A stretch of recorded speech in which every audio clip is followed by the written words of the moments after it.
The Marin housing market doesn't come with a manual. Buyers walk in thinking that being pre-approved, being reasonable, really liking a house is going to be enough. It is not enough. I'm Kyle Frazier with Imagine Marin, brokered by Compass. I've been selling homes in Marin County for 23 years. Everything I'm going to talk about here today applies not just in Marin, but throughout the Bay Area. I've watched many buyers, good people, well-capitalized, well-intentioned, get absolutely cooked because they didn't really understand the rules of real estate. So today we're doing a tier list, S through F. I'm going to show you exactly what winning looks like, exactly what losing looks like, and I'll also be sharing where most buyers end up. One thing before we start, I sell homes throughout Marin County, but Marin County is a multitude of micro markets. Mill Valley plays very differently than Novato. While the strategies I'm going to talk about relative to each tier applies across the board, the intensity, the number of offers, how far homes go over asking price, how quickly you have to move, that varies by micro market. So keep that in mind. All right, F tier, the Zillow believer. These are buyers who have done their research on Zillow. They know the Zestimate, they have a spreadsheet, they think they know what's going on.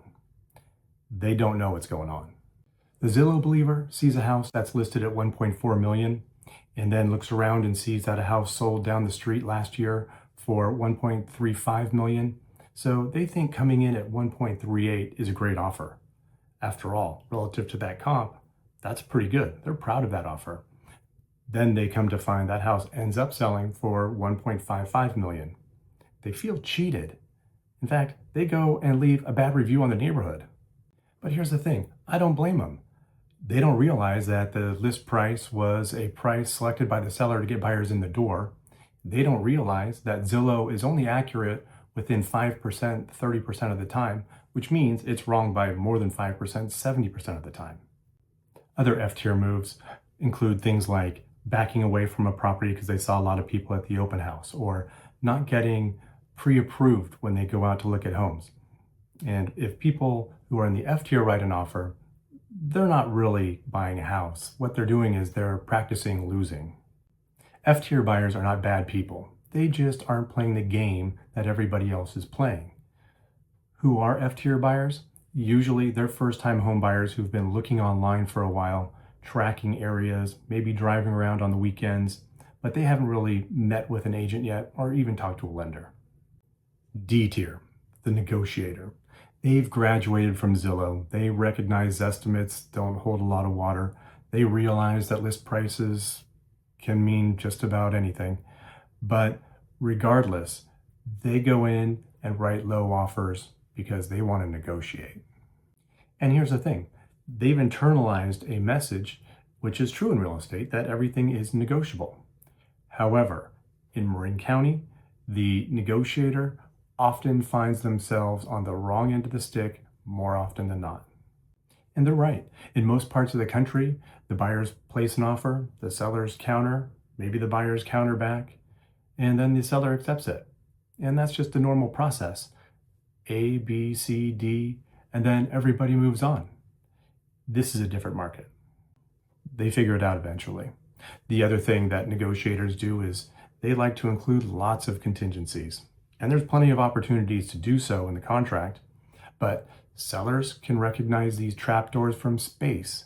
So the negotiators usually don't get very far. Now, I want to be clear here. Sometimes contingencies are very necessary and very appropriate, but the negotiator, they're not thinking about contingencies strategically. They're just including all of them because their lawyer cousin said you should always include contingencies. In Tupelo, the negotiator is going to lose this house and they're going to lose the next one. And after about losing 4 or 5 homes, they're going to start realizing that, maybe they're not getting the best advice from their agent. And hopefully they call a good agent who can set them straight on what the playing field looks like so they can play the proper game. Detour is smart enough to know the basics. They just haven't really gotten up to Marin speed yet. Who are these buyers? Well, they're usually people who have bought a home before, but maybe it was 10 years ago. Maybe it was in a different market cycle. Maybe it was somewhere different. But eventually These D-tier buyers will graduate with the help of a good agent and elevate themselves in the process and get themselves a house eventually. C-tier, the reasonable person. Now, I have a lot of affection for the reasonable person.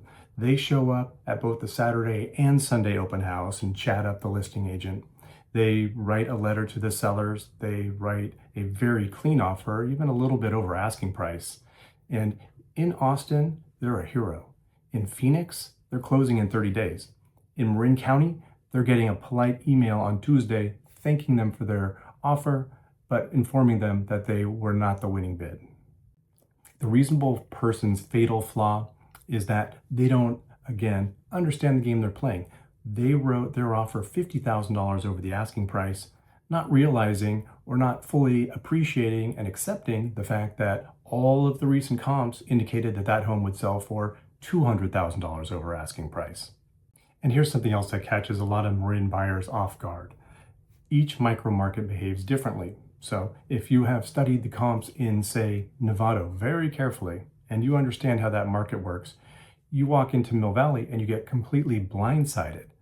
Mill Valley is extremely inventory contained and it's an emotionally driven market. Reasonableness doesn't even compete here. The reasonable person also moves at a very reasonable speed. They want to see the house a couple times. They want to think about it for a few days. They want to sleep on it. The Marin market doesn't care about their sleep though. By the time they wake up, the house is gone. They're very well rested, but they're also still houseless. These buyers aren't making dumb mistakes. They're just making reasonable ones. This is the kind of buyer that will eventually come to terms with the actual market dynamic. And because they are reasonable, they'll figure out that they need to be unreasonable. B tier, the prepared one. These are people who are beginning to get unreasonable. The prepared ones, they've done the real work. They've reviewed disclosures before they even go to the open house. They ask to see the house on day one with their agent. And they also have a pre-approval with a lender that Marin listing agents have actually heard of. They're doing the work. The prepared one also has a number in mind that is not the list price. They are far beyond Zillow's estimates and realize that's just a bunch of nonsense. And they've reviewed all of the comps in the neighborhood that have occurred in the last 6 months with similar square footage and so forth. They're beginning to understand the micro market concept. And when they do write their offers, they're not writing it in a way that drowns the offer in contingencies. But, they might have a loan contingency if they are getting a loan, or if the home's in a high fire zone, they might have some kind of investigation relating to insurance. But for the most part, they're starting to recognize that you can craft your offers in a way that makes it a little bit more appealing to sellers. The prepared one, they actually do end up buying houses. In competitive offer situations, if there's 2 or 3 offers, it's likely they might win. In situations, though, where there are higher numbers of offers, or if a particular house is very special and sits in a great location, well, emotional buyers might come in and blow them out of the water. Not because they did anything wrong, just because there was somebody who wanted that house really bad. There's no shame in being B tier. In fact, most people don't even get there. Typically, these are buyers who have maybe lost out a couple of times and have come back sharper after licking their wounds. And again, they're not doing anything wrong. They're just not quite at the level of the next 2 tiers. A tier, the operator. The operator doesn't just prepare, they solve problems in advance. Let me give you a concrete example. In Marin County, in areas like, let's say, Middle Ridge in Mill Valley, or Baltimore Canyon in Larkspur, or various neighborhoods in San Rafael and Novato, fire insurance is a problem. And if you can't get a traditional carrier, that means you have to be going into the California Fair Plan system, and that can require time. So what often happens is people include insurance contingencies in their offer to figure out how to go about getting insurance. The operator, they figured that all out in advance before they even wrote their offer. And that's the theme of A tier. Every loose end, everything that could make a seller nervous about an offer has been handled. And the A-tier operator, they have been fully underwritten by a reputable lender that any listing agent who's active in Marin County would immediately recognize and trust. And I want to pause here to talk about the difference between pre-approval and pre-underwriting. Most buyers don't know the difference. Pre-approval means that the buyer has submitted their income, their W-2s, and a credit report to the lender, and the lender said, yeah, probably. Pre-underwriting means that the lender has looked at everything in the file. Underwriters have approved that particular buyer for that particular loan.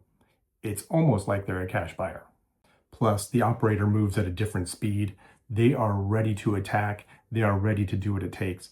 The operators almost always win, except when they run up against another operator or a tier S player. One more thing about operators. They have figured out that it really matters who they work with. They found an agent that is well respected in the community, well respected by listing agents, and somebody who can write precise, clean offers that actually land. Who is this buyer?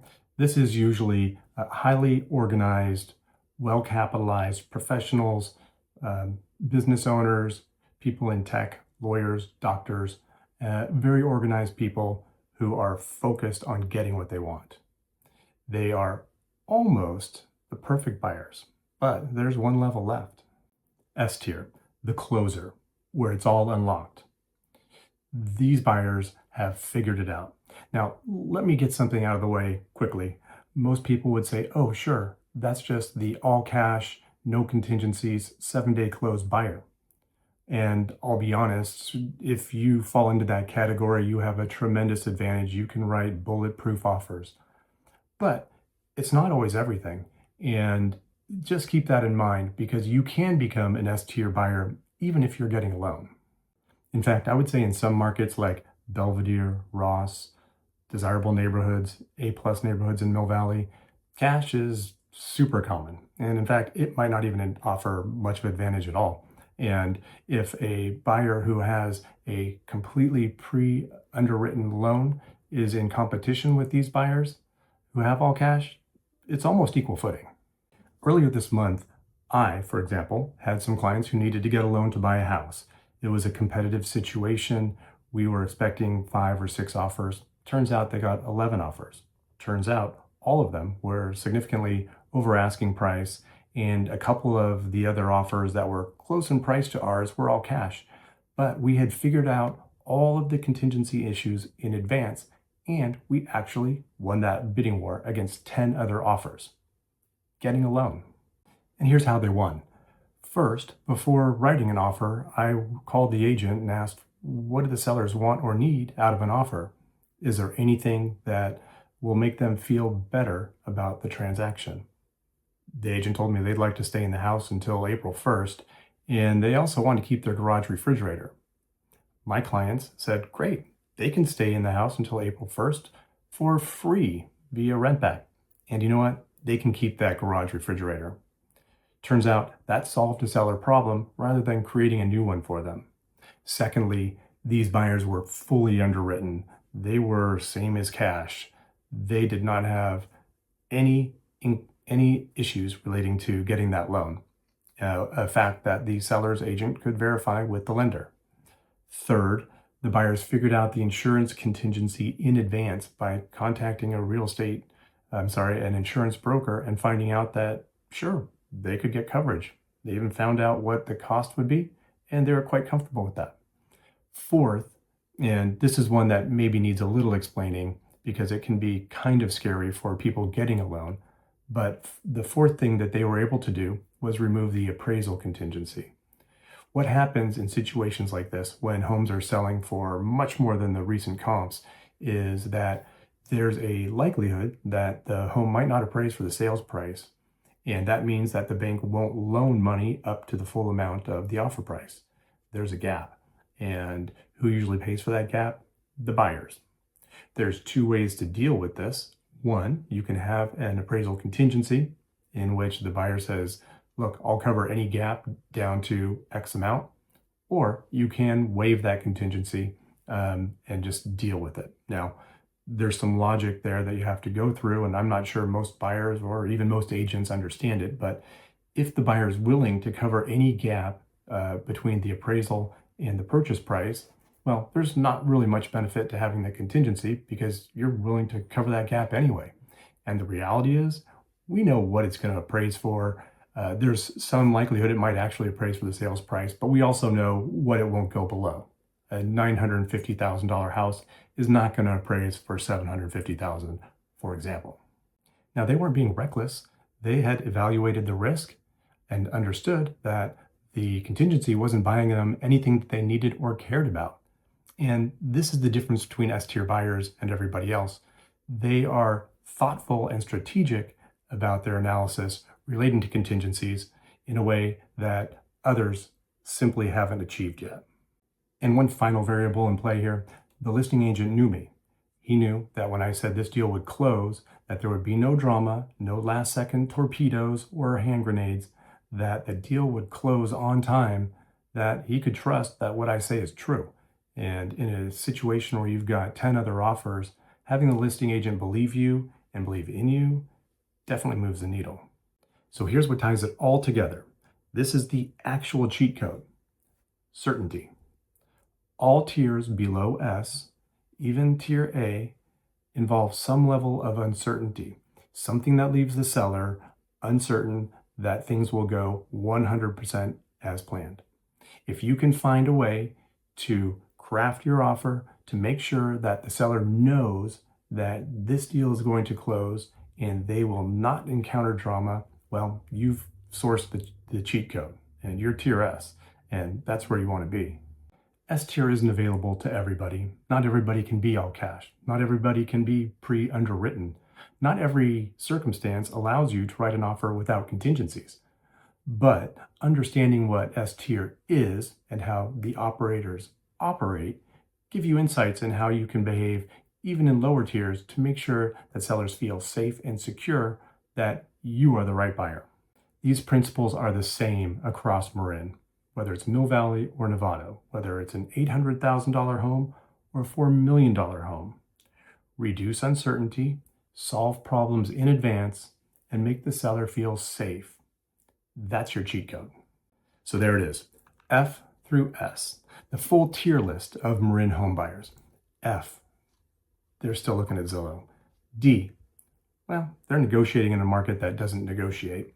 C, reasonable people in an unreasonable market. B, they're just not fully optimized yet.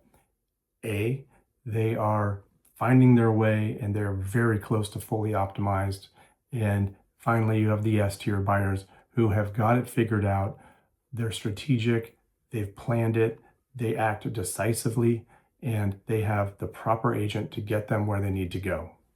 And here's the honest truth. Most buyers are somewhere in the B and C realm, and that's not an insult. That's just where you start out when you don't know the rules. But the good news is, now you know the rules. If you're buying in Marin County or thinking about it and you want to write an S-tier offer, well, that's what I do. I represent clients all the way down from Sausalito to Novato and everywhere in between. Feel free to message me directly. There's a link down below where you can find me. And also, if you know of anybody who might find this useful, be sure to share it with them. If they're thinking that Zillow or a heartfelt letter might move the needle, it won't. I'm Kyle Frazier with Imagine Marin, brokered by Compass. I'll see you next time.